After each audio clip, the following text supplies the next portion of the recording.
नमस्कार साथियों, स्वागत है आपका। कैसे हैं आप लोग? आशा करता हूं कि अच्छे होंगे और अपनी तैयारी को अच्छे से कर रहे होंगे।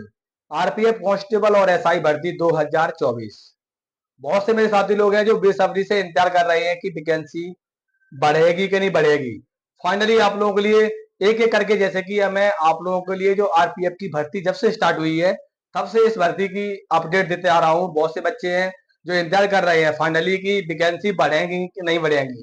तो इस वीडियो के माध्यम से मैं आपको ये बताने वाला हूं कि आपकी वैकेंसी बढ़ेगी तो कब तक बढ़ेगी, और साथ में आपका इस बार जो आपका आरपीएफ कांस्टेबल और एसआई का जो एग्जाम है वो कब तक होने वाला है। क्योंकि देखो, आरपीएफ कांस्टेबल और एसआई की जो आपकी वैकेंसी है, टोटल टोटल ऑफ वैकेंसी 4660 है, जिसमें बहुत से साथी लोग हैं जो इंतजार कर रहे हैं वैकेंसी बढ़ने का। फाइनली आप लोग देख रहे होंगे कि एक एक करके वैकेंसी है इंक्रीज होती जा रही है। फाइनली एक वैकेंसी और इंक्रीज हो गई है। अब आपका नंबर आ गया है आरपीएफ कांस्टेबल और एसआई का। तो इस वीडियो के माध्यम से समझ लीजिए, जो बच्चे तैयारी कर रहे हैं, तैयारी आपको कैसे करनी है ये भी समझ लीजिए। क्योंकि देखो, आरपीएफ कांस्टेबल और एसआई में आपकी जो पदों की संख्या है वो आपकी देखो 452 आपके सब इंस्पेक्टर के हैं और 4208 आपके जो पद हैं वो आपके कांस्टेबल के हैं।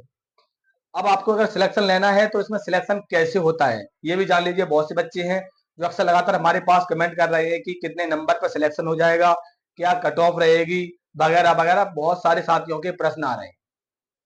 तो सबसे पहले मैं सभी साथियों को बताना चाहूंगा, अगर आप आरपीएफ कांस्टेबल की तैयारी कर रहे हो तो उसके लिए सबसे पहले आपको अपना जीएस स्ट्रॉन्ग करना होगा। क्योंकि सबसे ज्यादा आपके जो प्रश्न है 35-35 नंबर का आपका मैथ और रीजनिंग हो गया। फिर बाकी का जो आपका बचता है वो आपका आता है जीएस। क्योंकि जीएस सब्जेक्ट एक ऐसा है जहां से मैं देखता हूं कि अभी उत्तर प्रदेश की पुलिस की हाल ही में परीक्षा हुई है। इस परीक्षा में आप लोगों ने, बहुत से बच्चों ने परीक्षा दी होगी जो आरपीएफ का फॉर्म भरे हैं। तो आप लोगों ने देखा होगा कि जीएस में किस प्रकार से बच्चों ने मात खाई है। तो मैं पहले ही कह रहा हूं सभी बच्चों से कि आप अपना जीएस को स्ट्रॉन्ग कर लीजिए। क्योंकि जीएस एक सब्जेक्ट ऐसा है जो मैथ रीजनिंग, अगर मान लीजिए अगर आपको कितना भी घुमाया जाएगा फिर भी आप मैथ रीजनिंग के ज्यादातर बच्चे सभी हल कर लेंगे। लेकिन आपकी बात जो फंसेगी वो फंसेगी आके आपकी जीएस पर। तो जीएस के लिए देखो, आप ये जो स्क्रीन पर देख रहे हो ये पीडीएफ है, नोट्स है, जो आपकी पहले भर्ती हुई थी 2019 में। उसमें किस प्रकार के प्रश्न आए थे वो इस जीएस में अवेलेबल है, उपलब्ध है। और साथ में इसके लिए सबसे खासियत ये है कि ये वन लाइन फॉर्मेट में है और अनुभवी शिक्षकों द्वारा तैयार की गई है। 5000 प्लस प्रश्न है। और इसके लिए आप लोग अगर मोबाइल पर बैठे हो, कहीं सफर कर रहे हो, कहीं जा रहे हो, तो आप मोबाइल में खोलकर भी स्कैन करके आप पढ़ सकते हो। तो अगर आप इस जीएस को खरीदना चाहते हो तो दिया गया व्हाट्सएप नंबर है, आप वहां पर जाके इसको खरीद सकते हो। मात्र जो इसका प्राइस है मात्र सिर्फ और सिर्फ 39 रुपए है। क्योंकि जीएस में मैं देखूंगा बहुत से बच्चे फंसेंगे। और मैं बताना चाहूंगा कि करंट अफेयर्स की जो आपके प्रश्न हैं वो आपके किसी परीक्षा में 2 से 3 प्रश्न आते हैं। बच्चे ज्यादा, बहुत मैं देख रहा हूँ कि ज्यादा जोर देते हैं करंट अफेयर्स पे। स्टैटिक जी के पढ़ो, जो मैं बता रहा हूँ इस प्रकार से आप इसको पढ़ के तैयारी कर सकते हो। क्योंकि मैंने देखा है हाल ही में परीक्षा यूपी पुलिस की हुई है जिसमें बहुत से बच्चे और लड़कियां परेशान हुई हैं। तो इस अब आप समझ लीजिए कि आपकी जो वैकेंसी है वो इंक्रीज कब तक होंगी और आपकी जो एग्जाम डेट है वो फाइनली कब तक होने वाली है। तो सबसे पहले आपको बताना चाहूंगा कि आरपीएफ आपकी जो वैकेंसी है, टोटल पोस्ट आपकी है 4660।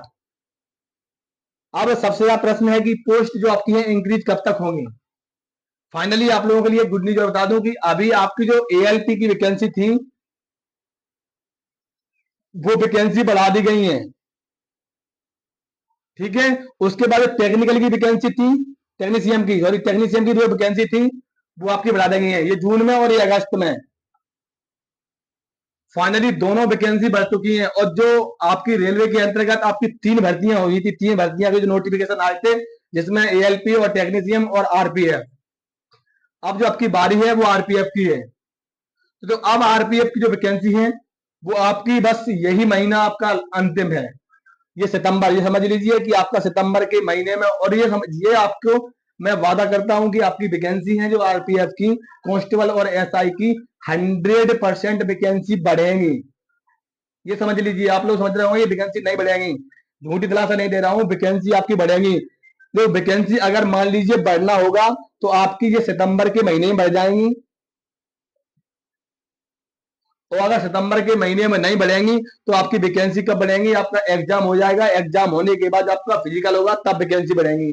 लेकिन ये आपकी 100% तय है कि आपकी वैकेंसी बढ़ेंगी। ये समझ लीजिए, आप लोगों के लिए गुड न्यूज है। जो जानकारी मिली है मैं उसके मुताबिक आपको बता रहा हूँ।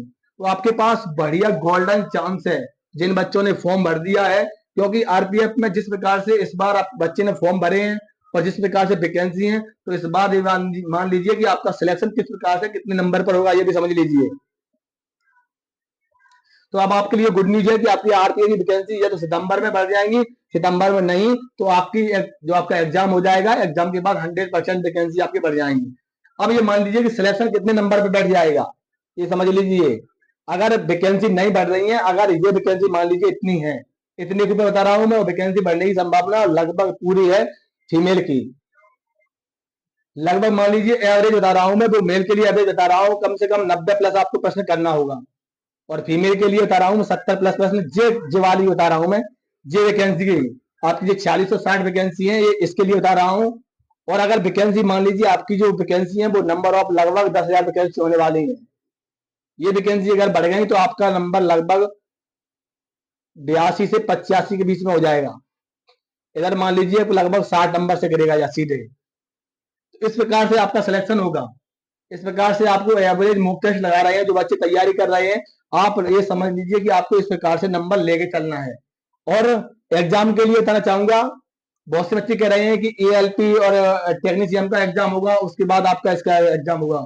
ये बात बिल्कुल आप सही कह रहे हो, लेकिन आपका इन इन दोनों भर्तियों का एग्जाम बहुत जल्द होगा। तो ये मान लीजिए आपका जो आपका आरपीएफ का एग्जाम है वो आपका अक्टूबर लास्ट और नवंबर में फर्स्ट में होने की पूरी संभावना है, ये समझ लीजिए आप। तो अब आपके पास ज्यादा समय नहीं है, आपका अगस्त तो निकल गया, सितंबर आ गया, अक्टूबर ही मान लीजिए आपके पास सिर्फ 60 दिन है। 60 दिन है, तो 60 दिन में आपको अपनी रणनीति बना लीजिए और आप अपना एवरेज देख लीजिए। आपका जिस प्रकार से जो आपका एवरेज आ रहा है, ये देख रहे हो आप, जो एवरेज आ रहा है इसी प्रकार से आप अपना टारगेट कर सकते हो। और सभी साथी लोगों को मैं ये कहना चाहूंगा कि जो आरपीएफ में सबसे ज्यादा सिलेक्शन होता है, वो ज्यादा मैंने देखा है कि आरपीएफ में सबसे ज्यादा सिलेक्शन होता है जिन बच्चों का जीएस स्ट्रांग होता है, क्योंकि मैथ और रीजनिंग इतना आरपीएफ में हार्ड नहीं आता है। मैथ क्योंकि आपकी जो कांस्टेबल लेवल की परीक्षा है जिसमें हाई स्कूल लेवल की है, उसी हिसाब से मैथ आता है। मैथ तो ज्यादा बहुत हाई फाई नहीं आता है, ना ही रीजनिंग इस प्रकार से आता है। और सब इंस्पेक्टर में थोड़ा मैथ और रीजनिंग थोड़ा ऊंचा आ जाता है, लेकिन इसमें बहुत इजी आता है। लेकिन जीएस होता है, जीएस में ज्यादातर बच्चे घूमते हैं। तो इसी प्रकार की अपडेट और जानकारी के लिए जो बच्चे पहली बार हमारे चैनल पे आए हैं, चैनल को सब्सक्राइब कर लो और जुड़ जाओ, क्योंकि आरपीएफ कांस्टेबल और एसआई से संबंधित आपको अपडेट मिलती रहेगी। और सबसे पहले मैं ये बताना चाहूंगा कि आरपीएफ कांस्टेबल और एसआई में फिजिकल तगड़ा होता है। तगड़ा ये नहीं है आप सोच रहे होंगे कि हल्का फुल्का हो जाता है, फिजिकल तगड़ा होता है। और फिजिकल में लगभग मान लीजिए कि 20-22 बच्चे में से लगभग 8 से 10 बच्चे ही पास होते हैं, तो समझ लीजिए। तो आप साथ साथ में जितने बच्चे हैं आप पहले अपनी इस प्रकार से तैयारी कर लीजिए, फिर उसके बाद आपको समय मिलेगा, 2 से 3 महीने का समय मिलेगा, तब उस बीच आप अपना फिजिकल स्ट्रॉन्ग कर सकते हैं। जय हिंद।